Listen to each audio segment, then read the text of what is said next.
ഇന്നത്തെ വീഡിയോ ഒരു requested video ആണ് കേട്ടോ. അതായത് ഇൻഡയറക്റ്റ് എക്സ്പെൻസുകൾ എങ്ങനെയാണ് GSTയോട് കൂടിയിട്ട് കാണിക്കുക എന്നുള്ളതിനെ കുറിച്ചിട്ടാണ്.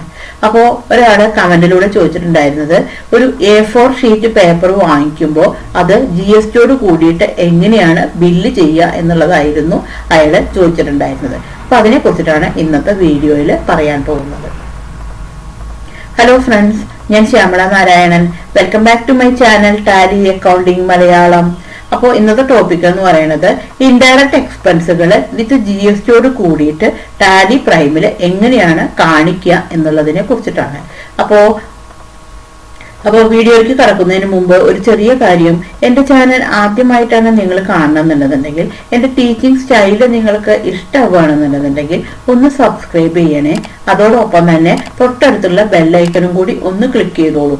അപ്പൊ മാത്രമാണ് ഞാനിടുന്ന വീഡിയോകളുടെ നോട്ടിഫിക്കേഷൻ നിങ്ങൾക്ക് കിട്ടുള്ളൂ. അപ്പൊ ഞാൻ ഒരുപാട് യൂസ്ഫുൾ ആയിട്ടുള്ള വീഡിയോസ് ചെയ്തിട്ടുണ്ട്. അപ്പൊ അതിന്റെ എല്ലാം ലിങ്ക് ഞാൻ ഡിസ്ക്രിപ്ഷൻ ബോക്സിൽ ഇടാം. അപ്പൊ അത് ചെക്ക് ചെയ്ത് കഴിഞ്ഞാൽ നിങ്ങൾക്ക് എല്ലാ വീഡിയോസും കാണാൻ പറ്റും. അപ്പൊ നമുക്ക് ഒട്ടും സമയം കളയാതെ നമ്മളുടെ വീഡിയോയിലേക്ക് വരാം. അപ്പൊ അതിനു വേണ്ടി ഞാനിപ്പോ എക്സാമ്പിൾ ആയിട്ട് 3 എക്സ്പെൻസുകളാണ് കാണിക്കുന്നത്. ഒന്നാമത്തത് പ്രിന്റിംഗ് ആൻഡ് സ്റ്റേഷനറി ആണ്, രണ്ടാമത്തെ ആണെന്നുണ്ടെങ്കിൽ ടെലിഫോൺ ചാർജ് ആണ്, മൂന്നാമത്തെ ആണെന്നുണ്ടെങ്കിൽ കൊറിയർ ചാർജ് ആണ്. അപ്പോൾ അതിനു വേണ്ടിയിട്ട് ഫസ്റ്റിൽ ഇവിടെ ഒരു കമ്പനി ഉണ്ട്. ഇനി കുറച്ച് ലെഡ്ജറുകളാണ് ക്രിയേറ്റ് ചെയ്തിരിക്കുന്നത്. അപ്പൊ ഞാൻ ഓൾറെഡി ക്രിയേറ്റ് ചെയ്ത് വെച്ചിട്ടുണ്ട്. അപ്പൊ അത് എങ്ങനെയാണെന്നുള്ളത് നോക്കാം. അപ്പൊ അതിന് വേണ്ടിയിട്ട് ഇവിടെ മാസ്റ്റേഴ്സില് ക്രിയേറ്റിന്റെ അടിയിൽ ഓൾട്ടർ എന്ന് പറഞ്ഞൊരു ഓപ്ഷൻ ഉണ്ട്. അപ്പൊ ഓൾട്ടർ എടുത്തു കഴിഞ്ഞാൽ നമുക്ക് ഉണ്ടാക്കിയിട്ടുള്ള ലെഡ്ജേഴ്സ് എല്ലാം കാണാൻ പറ്റും. അപ്പൊ നമുക്ക് ഇവിടെ വെച്ചിട്ട് ഓൾട്ടർ സെലക്ട് ചെയ്തിട്ടെടുക്കാം. ഓൾട്ടറിൽ ലെഡ്ജർ സെലക്ട് ചെയ്തിട്ടെടുത്തു. ഇത് വെച്ചിട്ടുണ്ടെങ്കിൽ ഞാൻ ഫസ്റ്റിൽ ഉണ്ടാക്കിയുള്ള ലെഡ്ജർ എന്ന് പറയുന്നത് പ്രിന്റിംഗ് ആൻഡ് സ്റ്റേഷനറി ആയിരുന്നു. അപ്പൊ ഇവിടെ പ്രിന്റിംഗ് ആൻഡ് സ്റ്റേഷനറി എടുത്തു. ഇത് എങ്ങനെയാണ് ക്രിയേറ്റ് ചെയ്തിരിക്കുന്നത് എന്നുള്ളത് നോക്കാം. പ്രിന്റിംഗ് ആൻഡ് സ്റ്റേഷനറി എടുത്തു. ഇവിടെ അണ്ടർ ഇൻഡയറക്റ്റ് എക്സ്പെൻസിലേക്കാണ് കൊടുത്തിട്ടുള്ളത്. അത് കഴിഞ്ഞിട്ടുണ്ടെങ്കിൽ ഇവിടെ ഈ GST അപ്ലിക്കബിൾ എന്നുള്ളടത്ത് അപ്ലിക്കബിളിലേക്ക് സെലക്ട് ചെയ്തിട്ടെടുത്തു. സെറ്റ് ഓൾട്ടർ GST ഡീറ്റെയിൽസിന്റെ അവിടെ യെസ് കൊടുത്തു. യെസ് കൊടുത്തു കഴിഞ്ഞിട്ടുണ്ടെങ്കിൽ ഇവിടെ ഡിസ്ക്രിപ്ഷനിൽ നമുക്ക് സ്റ്റേഷനറി, അതേപോലെ തന്നെ അതിന്റെ HSN കോഡ് കൊടുക്കാം. നാച്ചർ ഓഫ് ട്രാൻസാക്ഷൻ എന്നുള്ളടത്ത് ഇവിടെ എടുത്തു കഴിഞ്ഞിട്ടുണ്ടെങ്കിൽ പർച്ചേസ് ടാക്സബിളിലേക്കാണ് ഇവിടെ സെലക്ട് ചെയ്തിട്ടെടുക്കേണ്ടത്. ഇവിടെ പർച്ചേസ് ടാക്സബിളിലേക്ക് സെലക്ട് ചെയ്തിട്ടെടുത്തു. അതിന്റെ റേറ്റ് ഞാനിപ്പോൾ 12% ആണ് കൊടുത്തിരിക്കുന്നത്. അപ്പോൾ ഇവിടെ 12% കൊടുത്തു കഴിഞ്ഞതിന് ശേഷം ഇത് എൻ്റർ അടിച്ച് കഴിഞ്ഞിട്ട് ഇത് ടൈപ്പ് ഓഫ് സപ്ലൈ എന്നുള്ളടത്ത് ഇവിടെ സർവീസസിലേക്ക് കൊടുത്തു കഴിഞ്ഞിട്ട് ഇത് എൻ്റർ അടിച്ച് കഴിഞ്ഞിട്ട് ഇത് സേവ് ചെയ്തു. നെക്സ്റ്റ് എന്ന് പറയുന്നതാണെന്നുണ്ടെങ്കിൽ ടെലിഫോൺ ചാർജ് ആണ്. അപ്പോൾ ഇവിടെ ടെലിഫോൺ ചാർജ് സെലക്ട് ചെയ്തിട്ടെടുത്തു. അണ്ടർ ഇൻഡയറക്റ്റ് എക്സ്പെൻസ് സെലക്ട് ചെയ്തിട്ടെടുത്തു. ഈ GST അപ്ലിക്കബിൾ എന്നുള്ളടത്ത് അപ്ലിക്കബിൾ കൊടുത്തു. സെറ്റ് ഓൾട്ടർ GST ഡീറ്റെയിൽസിന്റെ അവിടെ യെസ് കൊടുത്തു. ഇവിടെ ഡിസ്ക്രിപ്ഷൻ HSN കോഡ് കൊടുക്കാം. അതേപോലെ തന്നെ ഇവിടെ നാച്ചർ ഓഫ് ട്രാൻസാക്ഷനിലെ പർച്ചേസ് ടാക്സബിളിലേക്ക് കൊടുത്തു. അതിന്റെ റേറ്റ് ഞാൻ 18% ആണ് കൊടുത്തിരിക്കുന്നത്.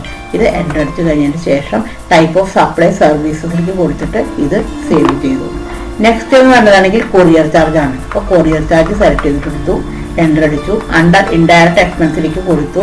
ഈ GST അപ്ലിക്കബിൾ എന്നുള്ളത് അപ്ലിക്കബിൾ കൊടുത്തു. സെറ്റ് ഓൾട്ടർ GST ഡീറ്റെയിൽസിന്റെ അവിടെ യെസ് കൊടുത്തു. ഇവിടെ ഡിസ്ക്രിപ്ഷനും HSN കോഡും കൊടുക്കാം. നാച്ചർ ഓഫ് ട്രാൻസാക്ഷനിലെ പർച്ചേസ് ടാക്സബിളിലേക്ക് കൊടുത്തു. ടാക്സബിലിറ്റിയുടെ ടാക്സബിളിലേക്ക് സെലക്ട് ചെയ്തു. ഇതിന്റെ റേറ്റ് ഞാൻ 18% ആണ് കൊടുത്തിരിക്കുന്നത്. എൻ്റർ അടിച്ചു കഴിഞ്ഞതിന് ശേഷം സർവീസസിലേക്ക് കൊടുത്തു കഴിഞ്ഞിട്ട് ഇത് സേവ് ചെയ്തു. ഇനി ഞാൻ 3 പാർട്ടികളുടെ പേരുണ്ടാക്കിയിട്ടുണ്ട്. ഇപ്പൊ പ്രിന്റിംഗ് ആൻഡ് സ്റ്റേഷനറി വാങ്ങിക്കുന്ന പാർട്ടി എന്ന് പറയുന്നത് PA ബുക്സ് ആൻഡ് സ്റ്റേഷനറി ആണ്. അപ്പൊ ഇവിടെ PA ബുക്സ് ആൻഡ് സ്റ്റേഷനറി കൊടുത്തു. അണ്ടർ സൺഡ്രി ക്രെഡിറ്ററിലേക്ക് സെലക്ട് ചെയ്തിട്ടെടുത്തു. Maintain balance bill by bill എന്നുള്ള ഓപ്ഷൻ യെസ് കൊടുത്തു. ഇവിടെ എൻ്റർ അടിച്ചു. എൻ്റർ. ഇവിടെ ആണെന്നുണ്ടെങ്കിൽ രജിസ്ട്രേഷൻ ടൈപ്പില് റെഗുലറിലേക്ക് സെലക്ട് ചെയ്തിട്ടെടുത്തു. ഇത് ജസ്റ്റ് ഇവിടെ GSTR നമ്പറൊക്കെ കൊടുത്തു കഴിഞ്ഞിട്ട് ശേഷം ഇത് എൻ്റർ അടിച്ചു കഴിഞ്ഞിട്ട് ഇത് സേവ് ചെയ്യാം. അടുത്തതാണെങ്കിൽ കൊറിയർ ചാർജ് കൊടുക്കാൻ വേണ്ടിയിട്ട് ഞാനിവിടെ ആൽഫ കൊറിയർ സർവീസ് എന്ന ഒരു പാർട്ടിയാണ് ഉണ്ടാക്കിയിരിക്കുന്നത്. അതെങ്ങനെയാണ് ക്രിയേറ്റ് ചെയ്തിരിക്കുന്നത് നോക്കാം. അണ്ടർ സൺഡ്രി ക്രെഡിറ്റർ കൊടുത്തു.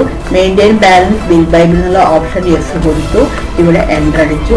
രജിസ്ട്രേഷൻ ടൈപ്പിലെ റെഗുലറിലേക്ക് സെലക്ട് ചെയ്തിട്ടെടുത്തു. ഇത് എൻ്റർ അടിച്ചു കഴിഞ്ഞതിന് ശേഷം ഇത് സേവ് ചെയ്യാം. നെക്സ്റ്റ് എന്ന് പറഞ്ഞെങ്കിൽ നമുക്ക് ടെലിഫോൺ ചാർജ് കൊടുക്കാൻ വേണ്ടിയിട്ട് എയർടെൽ ആണ് ഉണ്ടാക്കിയിരിക്കുന്നത്. ഇവിടെ എയർടെൽ സെലക്ട് ചെയ്തിട്ടെടുത്തു. അണ്ടർ സൺഡ്രി ക്രെഡിറ്റർ സെലക്ട് ചെയ്തിട്ടെടുത്തു. ഇവിടെ maintain balance bill by bill എന്നുള്ള ഓപ്ഷൻ യെസ് കൊടുത്തു. ഇത് ജസ്റ്റ് എൻ്റർ അടിച്ചു. എൻ്റെ രജിസ്ട്രേഷൻ ടൈപ്പിൽ റെഗുലറിലേക്ക് സെലക്ട് ചെയ്തതിന് ശേഷം ഇത് എൻ്റർ അടിച്ച് കഴിഞ്ഞിട്ട് ഇത് സേവ് ചെയ്തു. ഇനി ഞാൻ ഉണ്ടാക്കിയിട്ടുള്ളത് ടാക്സിന്റെ ലെഡ്ജറാണ്. CGSTയും അതേപോലെ തന്നെ SGSTയും. അപ്പോൾ എങ്ങനെയാണെന്നുള്ളത് നോക്കാം. CGST സെലക്ട് ചെയ്തിട്ടെടുത്തു. അണ്ടർ ഡ്യൂട്ടീസ് ആൻഡ് ടാക്സസ് കൊടുത്തു. Type of duty or tax എന്നുള്ളടത്ത് GST എനിക്ക് സെലക്ട് ചെയ്തിട്ടെടുത്തു. ടാക്സ് ടൈപ്പിൽ സെൻട്രൽ ടാക്സ് ഒക്കെയാണ് സെലക്ട് ചെയ്യേണ്ടത്. ഇത് എൻ്റർ അടിച്ചു കഴിഞ്ഞതിന് ശേഷം ഇത് സേവ് ചെയ്തു. നെക്സ്റ്റ് പറയുന്നത് SGST ആണ്. അപ്പൊ ഇവിടെ SGST സെലക്ട് ചെയ്തിട്ടെടുത്തു. എൻ്റർ അടിച്ചു. അണ്ടർ ഡ്യൂട്ടീസ് ആൻഡ് ടാക്സസ് കൊടുത്തു. Type of duty or tax എന്നുള്ളടത്ത് GST കൊടുത്തു. ടാക്സ് ടൈപ്പില് സ്റ്റേറ്റ് ടാക്സ് കൊടുത്തു. ഇത് എൻ്റർ അടിച്ചു കഴിഞ്ഞതിന് ശേഷം ഇത് സേവ് ചെയ്തു. ഇനി നമുക്ക് എൻട്രി ആണ് ചെയ്യേണ്ടത്. അപ്പൊ നമുക്ക് വൗച്ചറിലേക്കാണ് പോകേണ്ടത്. നമുക്ക് വൗച്ചർ സെലക്ട് ചെയ്തിട്ടെടുക്കാം.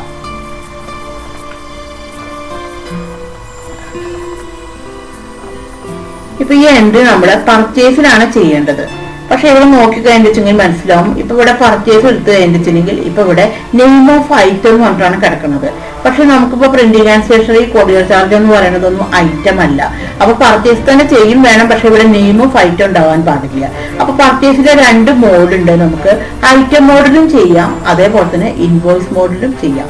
അപ്പൊ എങ്ങനെയാണ് മോഡ് മാറ്റുക എന്നുള്ളത് നോക്കാം. അപ്പൊ ഇവിടെ റൈറ്റിൽ എടുത്തു കഴിഞ്ഞിട്ടുണ്ടെങ്കിൽ ഇവിടെ ഒരു കീ കാണാൻ പറ്റും. ചേഞ്ച് മോഡ് നോട്ടെ Ctrl+H സെലക്ട് ചെയ്തെടുത്താൽ മതി. ഇവിടെ വെച്ചിട്ട് ഇത് സെലക്ട് ചെയ്തിട്ടെടുത്തു. ഇത് സെലക്ട് ചെയ്ത് കഴിഞ്ഞാൽ ഇവിടെ കാണാൻ പറ്റും ഐറ്റം ഇൻവോയ്സും ഉണ്ട്, അതേപോലെ തന്നെ അക്കൗണ്ടിങ് ഇൻവോയ്സും ഉണ്ട്. ഇപ്പൊ ഐറ്റം ഇൻവോയ്സിലാണ് കിടക്കുന്നത്. പക്ഷെ നമുക്ക് വേണ്ടത് അക്കൗണ്ടിങ് ഇൻവോയ്സ് ആണ്. അപ്പൊ ഇവിടെ വെച്ചിട്ട് അക്കൗണ്ടിങ് ഇൻവോയ്സ് സെലക്ട് ചെയ്തിട്ടെടുക്കാം. അക്കൗണ്ടിങ് ഇൻവോയ്സ് എടുത്തു. ഇപ്പോൾ നിങ്ങൾക്ക് നോക്കിക്കഴിഞ്ഞാൽ മനസ്സിലാവും ഇവിടെ നെയിം ഓഫ് ഐറ്റത്തിന് പകരം ഇവിടെ പർട്ടിക്കുലേഴ്സിലാണ് കിടക്കുന്നത്. അപ്പൊ ഈ ഒരു മോഡിലാണ് ഇത് ചെയ്യേണ്ടത്. അപ്പോൾ ഇവിടെ നമുക്ക് ബിൽ നമ്പർ കൊടുക്കാം. എൻ്റർ അടിച്ചു. ഇപ്പൊ ആദ്യം പ്രിന്റിംഗ് ആൻഡ് സ്റ്റേഷനറിയാണ് കാണിക്കുന്നത്. അപ്പൊ പ്രിന്റിംഗ് ആൻഡ് സ്റ്റേഷനറി സെലക്ട് ചെയ്തെടുത്തു. അപ്പൊ ഇവിടെ പാർട്ടീസ് അക്കൗണ്ട് നെയിം. ഇപ്പൊ നമ്മുടെ പ്രിന്റിംഗ് ആൻഡ് സ്റ്റേഷനറി ഒക്കെ വാങ്ങിക്കുമ്പോൾ ഇവിടെ നമ്മൾ ക്യാഷ് ആയിട്ടാണ് കാണിക്കുക. പക്ഷെ നമുക്ക് പാർട്ടിയുടെ പേര് കാണിക്കണം എന്ന് വിചാരിക്കുക. അപ്പൊ ഇവിടെ പാർട്ടീസ് അക്കൗണ്ട് നെയിമിൽ ഇവിടെ ക്യാഷ് കാണിച്ചു. എൻ്റർ അടിച്ചു കഴിഞ്ഞാൽ ഇവിടെ സപ്ലയർ എന്ന് പറഞ്ഞിട്ട് കാണിക്കും. അപ്പൊ ഇവിടെയാണ് പാർട്ടിയുടെ പേര് കാണിക്കേണ്ടത്. ഇപ്പൊ ഇവിടെ നമുക്ക് PA ബുക്സ് ആൻഡ് സ്റ്റേഷനറി പറഞ്ഞിട്ട് കാണിക്കാം. ഇതിന്റെ അഡ്രസ്സ് എല്ലാ ഡീറ്റെയിൽസും കൊടുത്തു കഴിഞ്ഞതിന് ശേഷം ഇത് റെഗുലറിലേക്ക് സെലക്ട് ചെയ്തിട്ട് ഇത് ജസ്റ്റ് എൻ്റർ അടിച്ചു. എൻ്റർ. ഇവിടെ നമുക്ക് പർട്ടിക്കുലേഴ്സിലെ പ്രിന്റിംഗ് ആൻഡ് സ്റ്റേഷനറി കൊടുക്കാം. നമ്മൾ ഓൾറെഡി ഉണ്ടാക്കിയിട്ടുണ്ടായിരുന്നു. പ്രിന്റിംഗ് ആൻഡ് സ്റ്റേഷനറി സെലക്ട് ചെയ്തിട്ടെടുത്തു. അപ്പൊ അതിന്റെ എമൗണ്ട് കൊടുക്കാം. അപ്പൊ അതിന്റെ എമൗണ്ട് എന്ന് പറയുന്നത് 2560 ആണ്. ഇനി ഇതിന്റെ ടാക്സും കൂടി കാണിക്കണം. അപ്പൊ ഇവിടെ വെച്ചിട്ട് CGST സെലക്ട് ചെയ്തിട്ടെടുത്തു. അപ്പൊ അതിന്റെ എമൗണ്ട് ഓട്ടോമാറ്റിക് ആയിട്ട് വന്നു. അടുത്തത് SGST സെലക്ട് ചെയ്തിട്ടെടുത്തു. അതിന്റെ എമൗണ്ട് ഓട്ടോമാറ്റിക് ആയിട്ട് വന്നു. ഇത് എൻ്റർ അടിച്ചു കഴിഞ്ഞതിന് ശേഷം ഇത് സേവ് ചെയ്തു. ഇനിയിപ്പോൾ നമ്മൾ നെക്സ്റ്റ് ചെയ്യാൻ പോകുന്നതാണെങ്കിൽ ടെലിഫോൺ ചാർജ് ആണ്. അപ്പോൾ വീണ്ടും നമ്മളിവിടെ ബിൽ നമ്പർ കൊടുത്തു. ടെലിഫോൺ ചാർജ് കൊടുക്കുന്ന പാർട്ടി പറയുന്നത് എയർടെൽ ആയിരുന്നു. ഇവിടെ എയർടെൽ സെലക്ട് ചെയ്തിട്ടെടുത്തു. എൻ്റർ അടിച്ചു. ഇവിടെ എൻ്റർ അടിച്ചു. എൻ്റർ അടിച്ചു. ഇവിടെ പർട്ടിക്കുലേഴ്സിൽ നമുക്ക് ടെലിഫോൺ ചാർജ് കൊടുക്കാം. ഇവിടെ നമ്മൾ സ്പേസ് ബാർ അടിച്ചു കഴിഞ്ഞാൽ ഇവിടെ ടെലിഫോൺ ചാർജ് വരും. ടെലിഫോൺ ചാർജ് സെലക്ട് ചെയ്ത് കൊടുത്തു. അപ്പോൾ അതിൻ്റെ എമൗണ്ട് കൊടുത്തു. അപ്പോൾ അതിൻ്റെ എമൗണ്ട് എന്ന് പറഞ്ഞെങ്കിൽ ഒരു 9500 ആണ്. അതിൻ്റെ ഇതേപോലെ തന്നെ ടാക്സുകൾ കാണിക്കാം. CGST സെലക്ട് ചെയ്തിട്ടെടുത്തു. അതിൻ്റെ അടിയിൽ SGST സെലക്ട് ചെയ്തിട്ടെടുത്തു. ഇത് ജസ്റ്റ് എൻ്റർ അടിച്ചു കഴിഞ്ഞതിന് ശേഷം ഇത് എൻ്റർ അടിച്ചു. അപ്പോൾ ഇവിടെ ബിൽ നമ്പർ വരും. കാരണം നമ്മൾ പുതിയൊരു പർച്ചേസ് ആണ് ചെയ്യാൻ പോകുന്നത്. ഇപ്പം ന്യൂ റെഫറൻസ്, അതിലെ ബിൽ നമ്പർ. അപ്പോൾ പാർട്ടിക്ക് കൊടുക്കാനുള്ള ടോട്ടൽ എമൗണ്ട് എന്ന് പറയുന്നത് ടാക്സും കൂടി കൂട്ടിയിട്ട് ഇവിടെ കാണിക്കും. 11,210 ആണ് ഇവിടെ കൊടുക്കാനുള്ള എമൗണ്ട്. ഇത് എൻ്റർ അടിച്ചു കഴിഞ്ഞതിന് ശേഷം ഇത് സേവ് ചെയ്തു. ഇനി നമ്മൾ പിന്നീട് നമ്മുടെ പാർട്ടിക്ക് പേയ്മെന്റ് കൊടുക്കുകയാണ് ചെയ്യുന്നത്. അപ്പൊ പേയ്മെന്റ് കൊടുക്കുകയാണെന്നുണ്ടെങ്കിൽ നമ്മുടെ പേയ്മെന്റ് ആണ് സെലക്ട് ചെയ്തെടുക്കേണ്ടത്. അപ്പൊ പേയ്മെന്റ് സെലക്ട് ചെയ്തിട്ടെടുത്തു. ഇവിടെ എയർടെൽ. അപ്പൊ എയർടെൽ അടിച്ചു കഴിഞ്ഞാൽ എയർടെലിന് കൊടുക്കാനുള്ള എമൗണ്ട് ഇവിടെ കാണിക്കും. 11,210 ആണ് ഇവിടെ കൊടുക്കാനുള്ള എമൗണ്ട്. അപ്പൊ നമുക്ക് ഇവിടെ ആ എമൗണ്ട് അടിച്ചു കൊടുക്കാം. എൻ്റർ അടിച്ചു. അപ്പൊ എഗെയിൻസ്റ്റ് റെഫറൻസ് ആണ് ഓട്ടോമാറ്റിക് ആയിട്ട് വരിക. പർച്ചേസ് ചെയ്യുന്ന സമയത്ത് ന്യൂ റെഫറൻസ് ആണ് വരിക. പേയ്മെന്റ് കൊടുക്കുന്ന സമയത്ത് ഓട്ടോമാറ്റിക് ആയിട്ട് എഗെയിൻസ്റ്റ് റെഫറൻസിലാണ് വരിക. ഇത് എൻ്റർ അടിച്ചു. ബിൽ നമ്പർ വന്നു. അതിന്റെ ടോട്ടൽ എമൗണ്ടും ഇവിടെ വന്നു. ഇവിടെ നമുക്ക് ക്യാഷ് ആയിട്ടാണോ ചെക്ക് ആയിട്ടാണോ എന്നതിലേക്ക് നമുക്ക് സെലക്ട് ചെയ്തെടുത്തതിന് ശേഷം ഈ എൻ്റർ അടിച്ചു കഴിഞ്ഞിട്ട് സേവ് ചെയ്യാം. ഇനി നെക്സ്റ്റ് നമുക്ക് കൊടുക്കാനുള്ളത് പറയുന്നത് കൊറിയർ ചാർജ് ആണ്. അപ്പൊ നമ്മൾ വീണ്ടും പർച്ചേസ് സെലക്ട് ചെയ്തിട്ടെടുത്തു. ബിൽ നമ്പർ കൊടുത്തു. ഇവിടെ പാർട്ടിയുടെ പേര് പറയുന്നതാണെങ്കിൽ ആൽഫ കൊറിയർ സർവീസ് ആണ്. ആൽഫ കൊറിയർ സർവീസ് സെലക്ട് ചെയ്തിട്ടെടുത്തു. ഇത് ജസ്റ്റ് എൻ്റർ അടിച്ചു.